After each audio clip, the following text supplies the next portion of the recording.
Hi friends, welcome to my channel Snigdha వంటలు. ఈరోజైతే Instagram ట్రెండింగ్లో ఉన్న పెరుగు కర్రీ అయితే చేశానండి. లంచ్లోకి చాలా టేస్టీగా ఉంది, చాలా కమ్మగా ఉందండి. వేడివేడి అన్నంలోకి వేసుకొని తింటే అసలు ఎంత అన్నం తింటున్నామో కూడా తెలియదు, చాలా బాగుంది. ఇంట్లో కూరగాయలు ఏమీ లేనప్పుడు, మీకు వంట చేయాలన్న ఓపిక లేనప్పుడు ఇలా ఒక్కసారి అయితే చేసేయండి. టేస్ట్ చాలా బాగుంటుందండి. మనం ఎక్కువగా పెరుగుతో చల్లచారు చేస్తాం కదా, అదే ప్రాసెస్లో ఉంటుంది. ఒక్కసారి ట్రై చేసి చూడండి. ఇప్పుడు ముందు వీడియోలకైతే వెళ్ళిపోదాం. ప్యాన్ పెట్టేసుకొని 1 టేబుల్ స్పూన్ వరకు ఆయిల్ని వేసేసుకోండి. ఆయిల్ హీట్ అయిన తర్వాత 1/2 టీ స్పూన్ వరకు జీలకర్ర వేసేసుకోవాలి. జీలకర్ర చిటపటలాడుతున్నప్పుడు 2 ఎండుమిర్చిని తుంచి వేసేసుకోండి. ఎండుమిర్చి ప్లేస్లో పచ్చిమిర్చి కూడా వేసేసుకోవచ్చండి. నేనైతే ఎండుమిర్చి వేసేసుకుంటున్నాను. ఇలా ఎండుమిర్చి వేసుకున్న తర్వాత ఒక మీడియం సైజులో ఉన్న ఉల్లిపాయని సన్న ముక్కలుగా కట్ చేసి వేసేసుకోవాలి. ఇలా ఉల్లిపాయ ముక్కలు వేసేసుకున్న తర్వాత మంచిగా ఉల్లిపాయలని ఫ్రై చేసేసుకోండి. మనం వేసుకున్న ఉల్లిపాయ ముక్కలు అనేది మంచి గోల్డెన్ బ్రౌన్ కలర్ వచ్చేంత వరకు ఫ్రై చేసేసుకోండి. అప్పుడే మనకి పెరుగు కర్రీ అనేది చాలా బాగుంటుంది.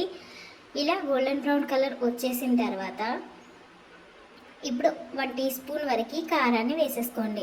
కారం వేసేటప్పుడు స్టవ్ని కొంచెం సిమ్లో పెట్టి వేసేసుకోండి. మనకి కారం అనేది కలర్ చేంజ్ అవ్వకుండా ఉంటుంది. ఇలా కారం వేసేసుకున్న తర్వాత 1/2 టీ స్పూన్ వరకు సాల్ట్ని వేసేసుకోండి.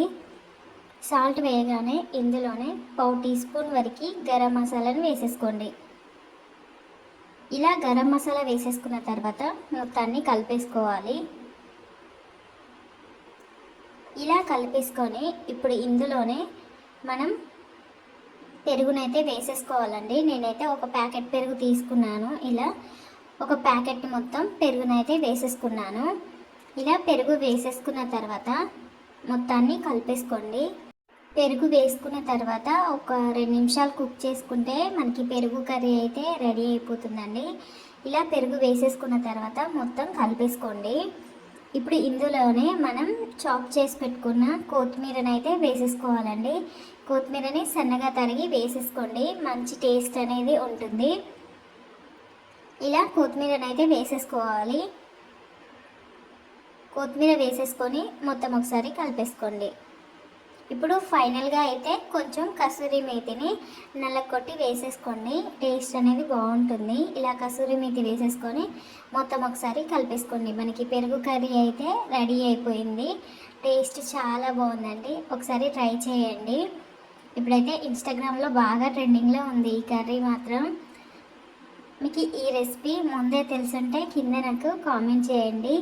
ఈ వీడియో నచ్చితే లైక్ చేయండి, షేర్ చేయండి, అలాగే నా ఛానల్ని సబ్స్క్రైబ్ చేయండి. Thank you for watching Snigdha వంటలు.